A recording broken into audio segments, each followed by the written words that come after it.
Bonsoir à tous. Unique en son genre, le Salon de l'éducation est le plus grand rendez-vous proposé en Belgique aux professionnels du secteur. On y trouve tous les outils, tous les équipements pour tous les métiers de l'éducation. Jugez plutôt. Ce n'est peut-être pas le plus grand stand du salon Éduc, le salon professionnel destiné aux enseignants et aux futurs enseignants, mais c'est sans doute l'un où l'offre de services est la plus importante.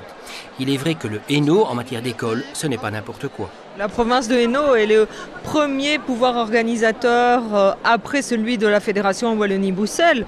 Donc, étant donné les différentes catégories d'enseignement que nous présentons dans l'ensemble de nos écoles de la province de Hainaut, il est normal d'être présent sur ce salon.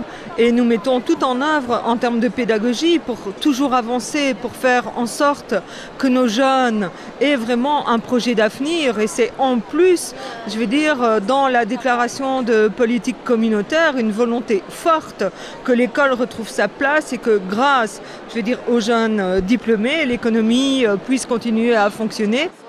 Mais il est vrai aussi que la province de Hainaut a multiplié les services aux écoles, que ce soit en matière d'initiation au sport, en matière de bibliothèque, avec entre autres ces bibliobus qui sillonnent la province d'école rurale en école rurale, en matière de voyage scolaire, que ce soit en Belgique ou à l'étranger, ou encore en matière de santé. Nous avons une exposition animation, et c'est un car expo, et le thème c'est En route vers la santé.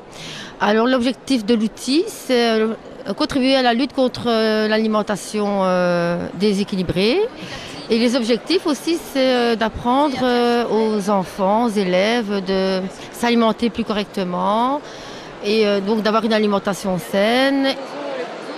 Mais la province de Hainaut a aussi une politique sociale importante, notamment pour les personnes handicapées et leur intégration dans l'enseignement ordinaire. On fait des animations pour des enfants ordinaires et extraordinaires. On s'occupe des extra-kits. Mais comme tu as dit que tu voulais pas que je parle de trop, je vais donner le relais à Donald. Oh, sinon, tu vas tout couper ce que je dis. Ah oui, Donald. Non, il va pas tout couper. Hein. Tu vas quand même en tenir un petit peu. Hein. Il en fait un petit peu pour tout le monde. Hein. Ce qu'on fait, c'est des animations de sensibilisation au handicap. Donc, on prend les enfants issus de l'enseignement ordinaire fondamental et l'enseignement spécialisé. On les fait se rencontrer. On gère une journée d'animation. Et puis après, c'est aux incites à prendre le relais et à se revoir s'ils veulent se revoir. Hein. Mais ce qu'on fait aussi, c'est les Handy Days. Donc ça concerne les plus grands, les futurs éducateurs, les futurs instituteurs. Infirmières, péricultrices. Oui, tout ça.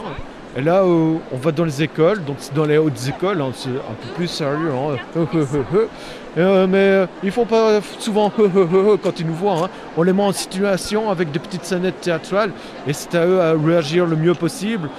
Par rapport à leur futur métier et par rapport à la situation qu'ils ont en face d'eux. Hein.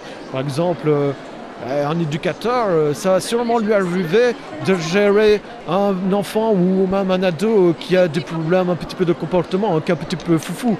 Donc voilà, comment tu vas faire mon coco, hein, voilà. Et finalement, si c'était une autre manière d'apprendre à apprendre. Un jeune dessinateur tournaisien est le lauréat du prix du Hainaut 2014 en art plastique.